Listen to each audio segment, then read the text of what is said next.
Welcome back to part 2 of all the fragrances I added into my collection in December. So let's get right into it. Next up is Fleur Cashmere Skin. Now, if you could tell by the dent, this is just a little bottle. I am absolutely loving this. I wasn't sure I would because it does have a top note of almond, and I'm not the biggest almond fan in fragrance, even though I seem to be proving myself wrong at the moment. This is the perfect layering body mist to go with any of your clean, your cozy scents. It's really versatile and I just keep reaching for it all the time. So I am gonna upgrade to a bigger bottle once I've got through the mini. Next up is Cherry Ambition by the Seven Virtues. Now, they kindly sent me this in PR and I was absolutely over the moon because the Seven Virtues are one of my favorite fragrance brands ever. And I'm not gonna lie, with Cherry Ambition, I am not a cherry fragrance lover, but I have given it a really good go and worn it for a couple of days. As far as cherry fragrances go, this kind of reminds me of Tom Ford Lost Cherry. Like, there's no denying that this is a cherry perfume. I don't pick up on the vanilla and the marshmallow, unfortunately. I'm very, very grateful for being sent this, and if you love a cherry perfume, I guarantee you would love this. Next perfume is Fragranza Pandoro. This, I was influenced by Smell Like Harry, so I will tag him in this video. But he was absolutely raving about this, and anything he loves, and he says it's gourmand, I'm gonna love it. And he said that this kind of smells like angel's bread, and it does.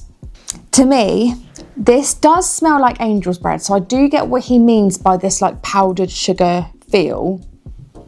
But this leans more cakey than it does yeasty. This to me is like powdered sugar on top of a Victoria sponge cake. At first I wasn't sure, but I think it's because it was brand new and it was also a freezing bottle at the time that it had just been delivered. Now, absolutely love it. This literally smells like a vanilla cupcake. So if that's your vibe, definitely give this a go. This was really affordable as well. I think this was like £21. I did have to pay for shipping from Italy, but it's worth it.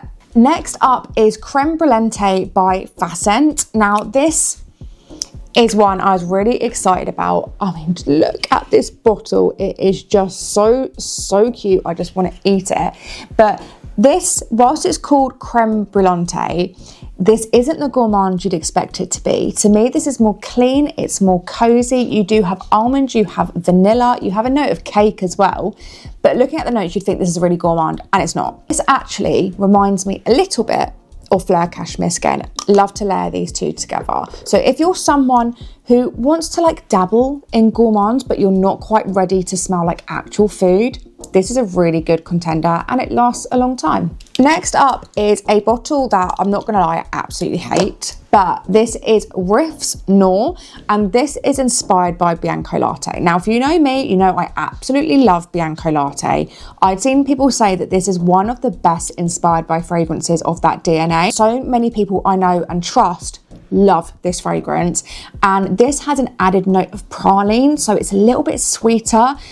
I was just so excited to try it, and oh my God, this hands down is the best dupe of Bianco Latte. Like, put your other dupes away and just get this, because this is exceptional. This is smooth, there's no harshness to it, there's no spice. This is smooth vanilla, caramel and praline. If I could be buried in a fragrance, make it this one. I do have the OG, obviously I love that, but this is always now going to be in my collection. It is that good, guys. It lasts all day. It has the best projection and scent trail. It's affordable.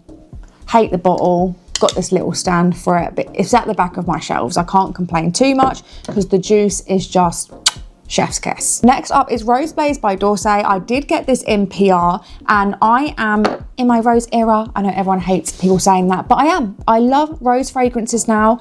That changed for me in 2025, but it has to be the right rose fragrance. This is a powerhouse fragrance. When it arrived, I could smell it through the bag it was in, through the box, and then in the plastic packaging. I was like, this is a strong fragrance. Now, I think everyone knows I don't love a strong fragrance. I like something a little bit more intimate, but if you like the smell of Delina or Impardia, I think you'll love this. This really is a sweet, grown-up, sexy rose. You need like 2 sprays for people to smell this on you, and you're gonna get complimented if you wear this. So if you're looking for a loud rose fragrance, definitely check out this one. And last but not least, I got sent this perfume oil by a company called Daydreams here on TikTok, and this is in the scent Daydreamin'.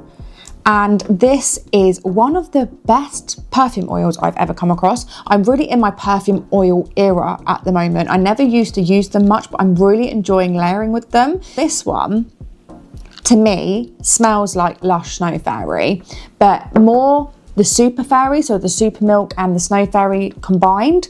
It really is quite prominent on the bubblegum. Oh, it's just such a fun fragrance. If you love fragrances like Snow Fairy, Super Fairy, even like Vanilla Candy Rock Sugar, I think you'll absolutely love this. It's not too greasy. This scent projects, okay? Normally perfume oils can be quite intimate. This, you don't need to put on a perfume as well. You just need to put this on, and I've seen them demonstrating. You can put a bit in your hand, rub it on your clothes. I'm yet to try that, but I definitely want to give that a go. Yeah, thank you so much for Daydreams for sending me this out. So another month and so many fragrances added into my collection. I have done a big declutter again, and I am being really harsh with myself with what I'm now allowed to buy and what I'm allowed to keep. I really wanted to keep my collection this year curated and not just overflow it with all the new releases and anything I smell that I like. But yeah, that's all the fragrances I added into my collection in December. Let me know how many you added into your collection and if any of these here made their way into yours.